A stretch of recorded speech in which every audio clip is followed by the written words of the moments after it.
Idea video આંગણવાડી અને બાલવાટિકાના બાળકોના માતાઓ માટે. નમસ્તે. આજની મીટિંગમાં ઉપસ્થિત દરેક માતાઓનું હાર્દિક સ્વાગત છે. આશા છે તમને ગયા અઠવાડિયાનો આઈડિયા વિડિયો ગમ્યો હશે. ચાલો આજના કામની શરૂઆત કરીએ.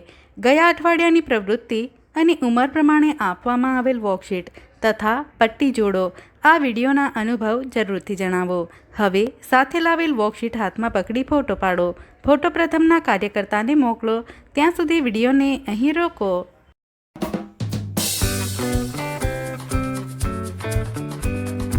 હવે આગળની પ્રવૃત્તિ કરીએ, જેનું નામ છે કરીને જોઈએ. માતાઓને નીચે બેસાડો. દરેક માતાની સામે કાગળના ગ્લાસનો ટાવર બનાવી ઉપર એક દડો મૂકવાનો છે. લીડર માતાના 1, 2, 3 કહેવાની સાથે સૌથી ઉપરવાળો ગ્લાસ દડા સાથે ઉપાડવાનો છે અને આગળના ગ્લાસ ઉપર સાવચેતીપૂર્વક મૂકવાનો છે. આ મુજબ વારાફરતી ગ્લાસ ઉપરથી નીચે લાવવાનો છે. ધ્યાન રાખો, દડો પડવો ના જોઈએ. જે માતા આ મુજબ રમત રમશે તે જીતી જશે. આ રમત પૂરી થાય ત્યાં સુધી વિડીયોને અહીં રોકો.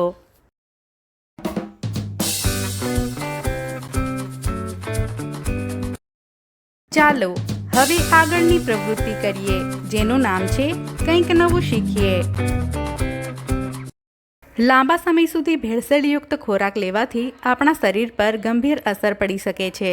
શું આપણે ખોરાકમાં ભેળસેળ શોધી શકીએ? કેવી રીતે? ચાલો વિડીયોની મદદથી સમજીએ.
આ વિડીયોનો ફાયદો તમને કેવી રીતે થઈ શકે છે?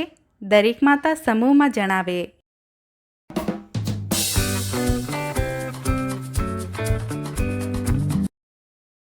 ચાલો હવે આગળની પ્રવૃત્તિ કરીએ, જેનું નામ છે ઘરે જઈને બાળકોને કરાવો. ઘરે મજેદાર રમત. બાળકોને માટી અથવા લોટથી આકૃતિઓ, વિવિધ રેખાઓ, પ્રાણીઓ વગેરે બનાવવા માટે કહો. તેમની રચનાઓની કદર કરો. અને બીજું, બાળકોની સાથે પોતાના ઘર અથવા પડોશનો નકશો બનાવો. તેમને વસ્તુઓનું નિરીક્ષણ કરી ચિત્ર દોરવા માટે પ્રોત્સાહિત કરો. આપવામાં આવેલ વર્કશીટમાં બાળકની ઉંમર પ્રમાણે પ્રવૃત્તિઓ આપવામાં આવી છે. તેને સમજો અને બાળકોને કરાવો.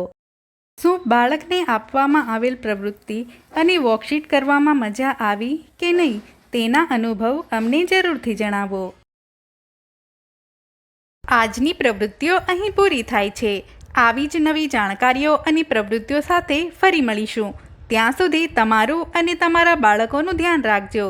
ધન્યવાદ.